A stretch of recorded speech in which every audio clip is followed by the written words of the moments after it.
5 things you need to be doing if you want to be growing 5 to 10 pounds of muscle. So first of all, obviously to grow muscle is not going to be a quick process. It's going to take quite a lot of time. You want to be spending quite a lot of time in a growing phase to be actually able to grow 5 to 10 pounds of muscle. 5 to 10 pounds of muscle is probably going to take you anywhere from 6 months if you're a beginner, to a year of really working hard, but it does depend greatly on what kind of level of performance you're at. The ones at the top are probably making much smaller gains than that. So what you want to be focusing on first of all is that you're in a calorie surplus. So a calorie surplus is just basically described as the amount of calories you're going to be consuming to be putting on weight. So you want to find your maintenance. The maintenance is obviously found by you eating an amount of food and your body weight not going up or down. So it's just basically sitting steady at that body weight, and then you want to be trying to eat probably 2 or 300 calories above that,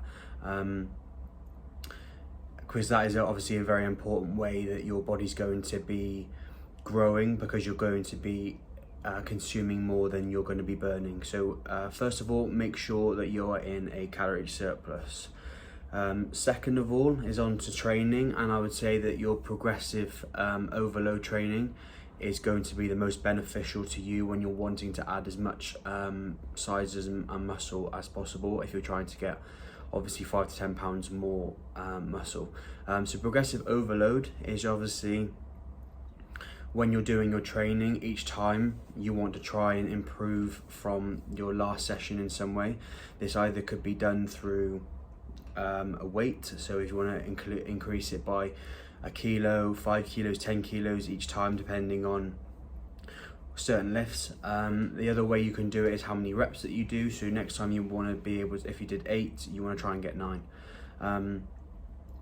And then what you want to do is make sure that your form isn't being compromised. I see people saying, oh, I managed to increase 2 reps, and were them reps as clean as the whole set? And if they're not, then I wouldn't class that as an actual progressive overload.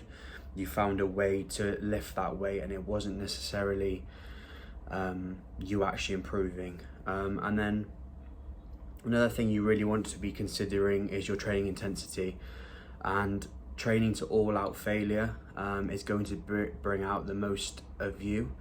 If you start leaving 1 or 2 reps in reserve, or you're not pushing yourself to that absolute maximum, then each time you go into a session you're leaving stuff behind, then you're not actually trying to put as much effort and as much effort as possible into your training sessions. So I would basically categorize what training intensity is as how close you are to your failure. And if you feel like you could fail and you can't do any more, then I would say you've reached your failure point. But I do see people that obviously post videos of their sessions, and they said they've reached failure, and I believe that they could still get more. When you are trying to gain as much muscle and size as quick as possible, you want to be leaving nothing in the tank each session. So in terms of training, I do believe that they are the best ways you want to be going about it. So progressive overload, trying to increase your weight, your reps, your time and attention, any way possible to your training to somehow make it better than you did last week. And training intensity, so it's training as hard as you can, and you're leaving nothing in the tank. So therefore, them coupled together, when you bring your training intensity and then your progressive overload, they'll both go in the same direction that you are progressing. Because if you're working on progressive overload, then you obviously can't leave any reps in reserve, so you want to try and beat what you did each time. Another thing I would say that you want to focus on is actually your rest and recovery. When you're training 6 days a week and you're only having one rest day, I would argue that you're not training hard enough. If you can train 5 or 6 days in a row, I believe that you're definitely not training hard enough.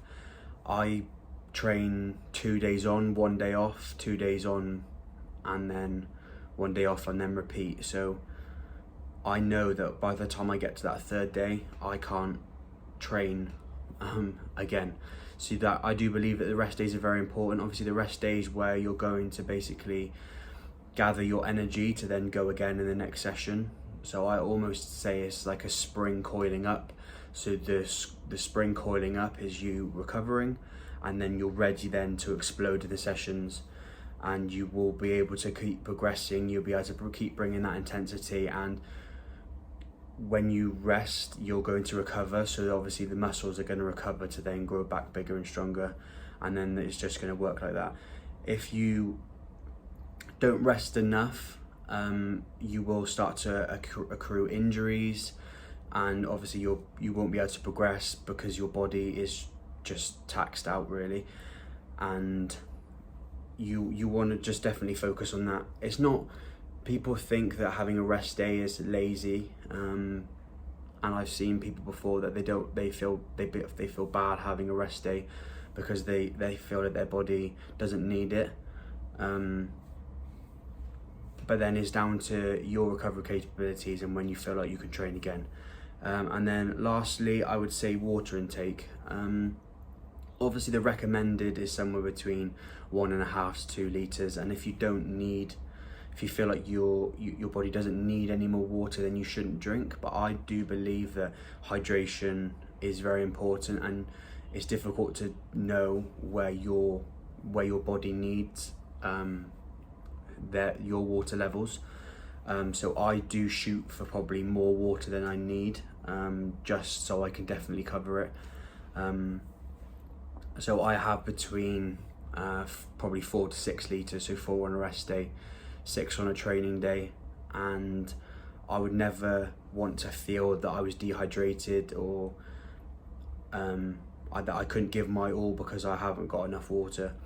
I've been to talks in the past, nutrition talks, and one of the main things, if you're dehydrated, your body's operating at probably between 60 and 80% of its maximum, and then obviously that all coupled together when we're trying to progress our lifts, we're trying to bring as much intensity as possible, that if we're operating at 60 to 80% of our maximum capacity, then we're not trying to reach our maximum, we're not trying to progress and reach our full potential. So I do believe that water is massively important. Obviously it's got such a massive benefit to all of your body production, and obviously the water is around 80% of your whole body. So hopefully you find these helpful, and I do believe that if you implement all these and you stick at it and you're consistent and you're definitely accountable to some sort of plan, and you continue to do this for 1 to 2 years, you'll definitely see massive results.